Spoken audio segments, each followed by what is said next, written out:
हर country ये चाह रहा है कि बजाय इसके कि स्किल्ड लोग आए, विजिट पे आके इमिग्रेशन में कन्वर्ट कर दे या साइलम क्लेम कर लें, हमारे पास इन्वेस्टर आए, लोग पैसे लेके आए। इस वक्त सबसे अच्छी वीज़ा पॉलिसी यूके की है। अच्छा। पाकिस्तानियों के लिए विजिट वीज़ा में कोई कंट्री की मैंने रिजेक्शन ऐसी नहीं देखी सिवाय ऑस्ट्रेलिया के, जो लिख रहा है कि भाई आपके इकोनॉमिकल हालात इतने अच्छे नहीं हैं जिसकी वजह से मैं आपको वीज़ा नहीं दे रहा। नाजरीन, आजकल किसी भी मुल्क का वीज़ा हासिल करना ऐसा लगता है कि जैसे माउंट एवरेस्ट सर करना हो। पहले तो सिर्फ मगरबी ममालिक की बात होती थी, मगर अब तो चाइना जैसे हमारे दोस्त ममालिक भी FRC मांगते हैं आपसे, फैमिली रजिस्ट्रेशन सर्टिफिकेट, इसके साथ साथ बैंक स्टेटमेंट समेत ऐसी शराइत रख देते हैं कि आपको सुन के ही टेंशन हो जाती है। बिल्कुल, और ऐसे में सवाल ये कि पाकिस्तानियों के लिए दूसरे ममालिक का वीज़ा लेना आखिर इतना मुश्किल क्यों हो गया, और क्या ये मसला सिर्फ पाकिस्तानियों को ही दरपेश है या दूसरे ममालिक के शहरी भी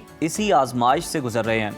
इसके अलावा ये भी सुनने में आया कि कुछ पाकिस्तानियों के वीज़े सिर्फ इसलिए मनसूख कर दिए गए कि वो फ़लस्तीन के हक़ में आवाज़ उठा रहे थे। इस बात में कितनी सच्चाई है, इस तमाम मामले को गहराई से समझने और इसके आसान और बेहतर हल पर गुफ्तगू के लिए आज हमने प्रोग्राम में दावत दी है। इमिग्रेशन लॉयर हैं राना इनामुल्लाह साहब। राना साहब, आपको प्रोग्राम में खुशामदीद कहते हैं। राना साहब, माशाल्लाह आपका बड़ा अच्छा 23 साल का एक्सपीरियंस है और बहुत से आपके सक्सेसफुल केसेस हैं। ये बताएं कि आजकल पाकिस्तानी शहरियों के लिए दीगर ममालिक का वीज़ा हासिल करना क्यों इतना मुश्किल हो गया, बल्कि जो ये शेर लाने के मुतरादिफ हो गया है? इसकी वजह सिक्योरिटी खदशात है या कुछ और? जी, थैंक यू वेरी मच अजीज़। देखें, पाकिस्तानियों के लिए वीज़ा कभी भी ईजी नहीं रहा और मुल्कों की निस्बत, तो अब तो और ज़्यादा स्ट्रिक्ट हो गया है।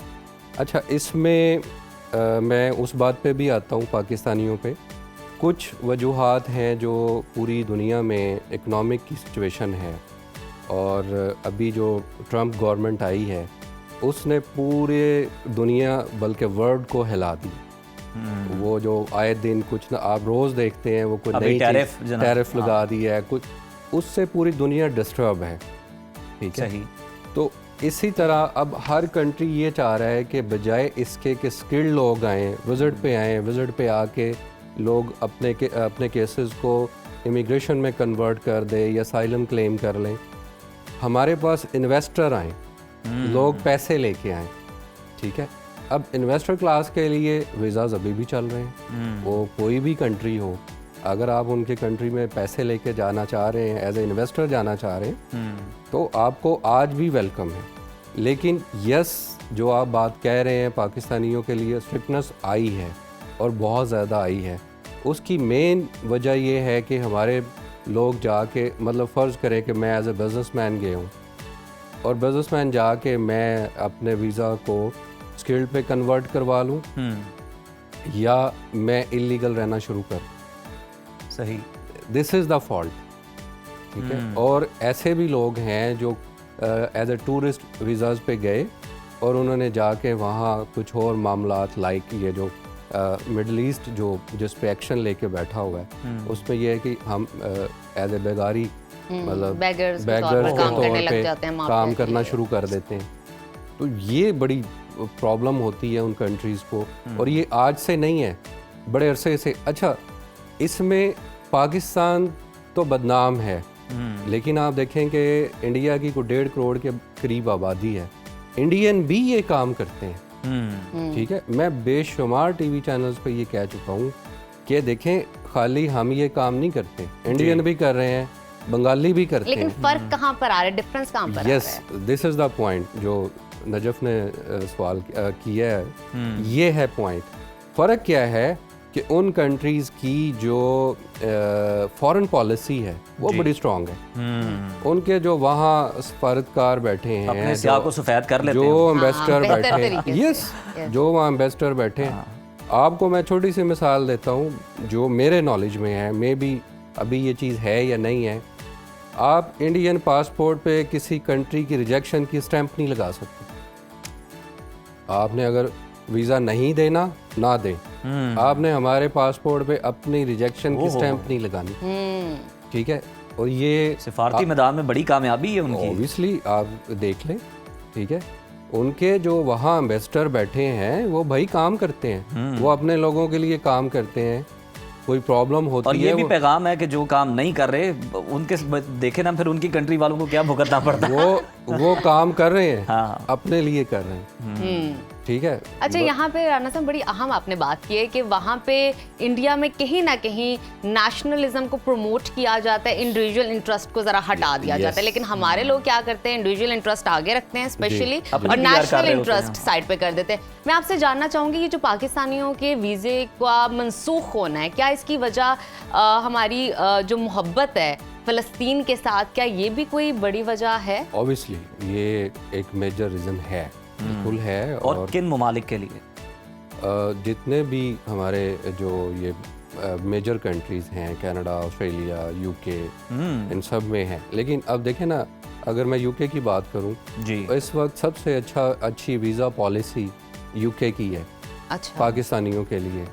मतलब मिडल ईस्ट भी हमें वीज़ाज नहीं दे रहा, लेकिन यूके दे रहा है। ठीक, उसकी मेन वजूहात ये है कि वहाँ हमारी एक तो कम्युनिटी बहुत ज़्यादा है, ठीक है, और स्ट्रॉन्ग कम्युनिटी है। मतलब उसमें अच्छे स्ट्रॉन्ग लोग हैं, क्योंकि हम बड़े अर्ली सेटल हैं यूके में, खासतौर पर मीरपुर वाली मीरपुर वाली साइड, तो ये अच्छे सेटल्ड हैं। अच्छा, दूसरी तरफ अगर हम देखें आफ्टर कोविड जो ऑस्ट्रेलिया है, वो तो बिल्कुल ही उसने स्किल्ड इमिग्रेशन को भी प्रमोट करना छोड़ दिया है। वो स्टूडेंट वीज़ाज भी नहीं दे रहे। विजिट वीज़ा में कोई कंट्री की मैंने रिजेक्शन ऐसी नहीं देखी सिवाय ऑस्ट्रेलिया के, जो लिख रहा है कि भाई आपके इकोनॉमिकल हालात इतने अच्छे नहीं हैं जिसकी वजह से मैं आपको वीज़ा नहीं दे रहा।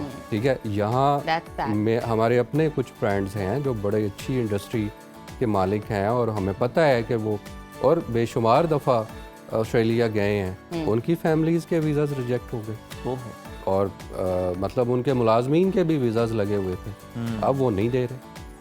तो ये डे बाय डे हमारे लिए प्रॉब्लम्स आ रही हैं। बिल्कुल, ये राना साहब प्रॉब्लम्स भी आ रही हैं, मुश्किलात बढ़ती जा रही हैं हर गुजरते दिन के साथ। अब ये तो चले ममालिक हो गए यहाँ तो बहुत ज़्यादा लोग रुख करते हैं। अब ये भी खबरें आ रही हैं कि दोस्त ममालिक जैसे हमारे, अब चीन की आप बात कर लें, हाँ, वहाँ पे भी अब आपको FRC रिक्वायर्ड है, बैंक स्टेटमेंट जनाब, और दीगर जो सख्त शराइत हैं वो भी लागू हो रही हैं।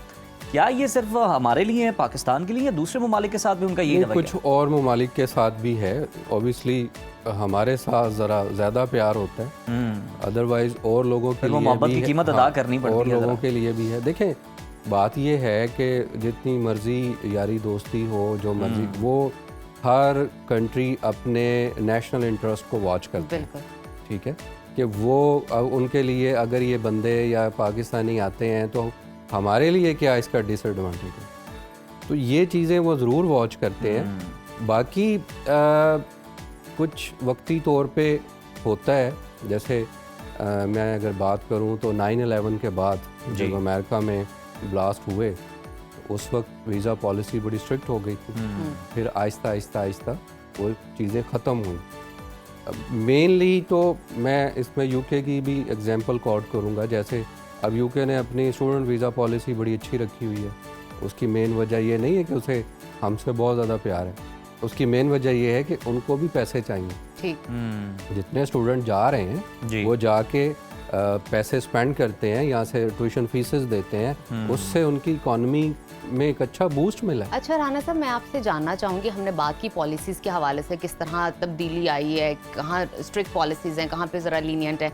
अब वीज़ा मुस्तरद होने की एक और बड़ी रीज़न होती है कि आपकी जो एप्लीकेशन जिस तरह आपने सबमिट करवाई है ना, उसमें आपने बहुत सी गलतियाँ की होती हैं, बहुत आम मिस्टेक्स भी होती हैं, जिसकी वजह से अच्छा खासा अगर आपका प्रोफाइल है वो ख़राब हो जाता है। कौन सी आम गलतियाँ हैं जो ऑलमोस्ट हर कोई, आप ऑब्वियसली आप पे इतना एक्सपीरियंस है, आप अमूमन लोगों को करते देखते हैं? जी नजफ़, ये अच्छा क्वेश्चन है आपका। उसमें मेजरली अब लोग हमारे पास क्यों आते हैं, हमारे पास भी कोई जादू की छड़ी तो है नहीं कि हम किसी यही वाली जादू की छड़ी है कि वीज़ा हम दे दे। एक्सपर्टीज है जी, बिल्कुल, ठीक है। बिल्कुल। मिस्टेक जो एक आम बंदा मिस्टेक करता है, लाइक आप वो बहुत सारी चीज़ों को केयर नहीं करता। लाइक उसने अगर बैंक स्टेटमेंट दी है तो उसके पास बेशुमार बैलेंस एकदम से कहीं से आ गया, उसको वो जस्टिफाई नहीं कर रहा, ठीक है। मैं विजिट वीज़ा की बात करूं तो या वो जो पेमेंट आई है वो किस वाया से आई, वो कहाँ से आई। अच्छा, पिछले 4 माह पहले आपके अकाउंट में थाउजेंड्स में पैसे पड़े हुए हैं, अब आपके पास लाखों रुपए एकदम से आ गया, अच्छा, ना वो कोई अपना बिजनेस प्रूफ दे रहा है, ठीक। ठीक है, वो उसके जहन में यही है कि बस मैं ये दिखा दूं कि मेरे अकाउंट में पैसे हैं और मेरा वीज़ा लग जाएगा। नो, आपकी जितनी मर्जी अच्छी ट्रांजैक्शंस हैं, जब तक आप ये प्रूफ नहीं कर पाते कि ये पैसे कहाँ से आए और आपके पास आपके जो बैंक स्टेटमेंट है उससे रेलेवेंट आपकी टैक्स रिटर्न भी है। टैक्स रिटर्न का इस वक्त विजिट वीज़ा में बहुत बड़ा रोल है कि आप टैक्स तो नील का दे रहे हैं और इधर आप कह रहे हैं जी मेरी इनकम जो है मंथली जो है वो 40 से 50 लाख रुपए है। सही। और अभी लास्ट मैंने एक मेरे पास पिछले दिनों रिजेक्शन खुद ही उसने केस फाइल किया, उसने ये ऑब्जेक्शन लगाया कि भाई आपके अकाउंट में टोटल 5,000 पाउंड है और आप ये यूके का था रिजेक्शन जी, और आप कहते हैं जी मैं ये 5,000 पाउंड यूके में आके स्पेंड करना चाह रहा हूँ। आपके पास है ही टोटल 5,000 पाउंड और आप वो सारे के सारे कैसे आके यूके में स्पेंड कर देंगे। हाँ। तो इस बात पे बिल्कुल इस तरह की मिसालें मौजूद हैं। ज़रा लास्टली हमें राना साहब ये भी बताइए कि वीज़े के असूल के लिए दरख्वास्त देना कब बेहतर होता है? कोई टाइमिंग मैटर करती है इसमें? मतलब कुछ ऐसे महीने हैं जिसमें अप्लाई किया जाए तो वो ज़्यादा बेहतर होता है और कामयाबी के ज़्यादा चांसेस होते हैं उसमें? जी अजीज, इसमें आपके वीज़े का पर्पस क्या है? लाइक आप समर वेकेशन के लिए जा रहे हैं, सही, तो आपको समर में ही अप्लाई करना चाहिए। आप किसी इंटरनेशनल कॉन्फ्रेंस के लिए जा रहे हैं, आया वहाँ से आपको इनविटेशन है, ठीक है, और आप पहले किसी ऐसे ममालिक की इंटरनेशनल कॉन्फ्रेंस आप अटेंड कर चुके हैं, ठीक है, फ़र्ज़ करें कि आपने कभी मरी भी ना गए हो जी, और एकदम से आप उठ के कह रहे हैं जी मैं तो कनाडा कॉन्फ्रेंस अटेंड करने जा रहा हूँ, तो ये प्रॉब्लम है।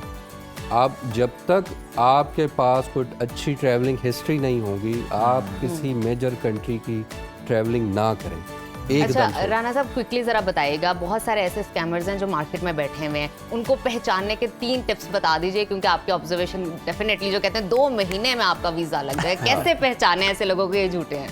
देखें, ये नजफ मैं बहुत टीवी चैनल्स पे पहले भी बता चुका हूँ कि आप एक तो मेजरली ये चेक करें कि ये जो आपको ये बातें कर रहे हैं ये खुद कब से बैठे हैं। ठीक है, अब तो बड़ा इजी हो गया, आप 1 मिनट में उसकी गूगल रिव्यूज़ और ये चीज़ें देख लेते हैं।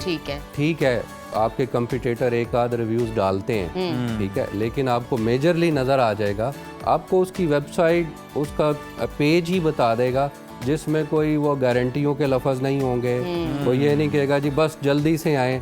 अच्छा, जब आप उनके ऑफिस में जाएंगे उनका ऑफिस का एनवायरनमेंट आपको बता देगा, बिल्कुल ठीक है।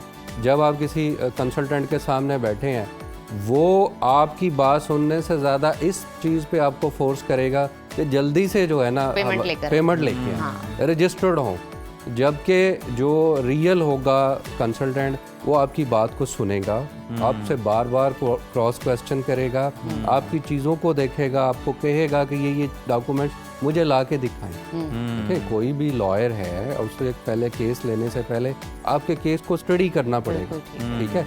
ऐसे जो किसी के पास ना जाए जी गारंटी है 10 दिन में 15 दिन में। अच्छा, अभी ये जो जितने लोग बैठे हैं ना, जो ज़्यादातर तो स्टडी के कंसल्टेंट हैं, ठीक है, जैसे यूके बंद होगा 90% ये सफाया ऑटोमेटिकली हो जाएगा। बिल्कुल ठीक है। राना साहब बहुत शुक्रिया आपकी मौजूदगी का, बड़ा अच्छा लगा आपसे बात करके।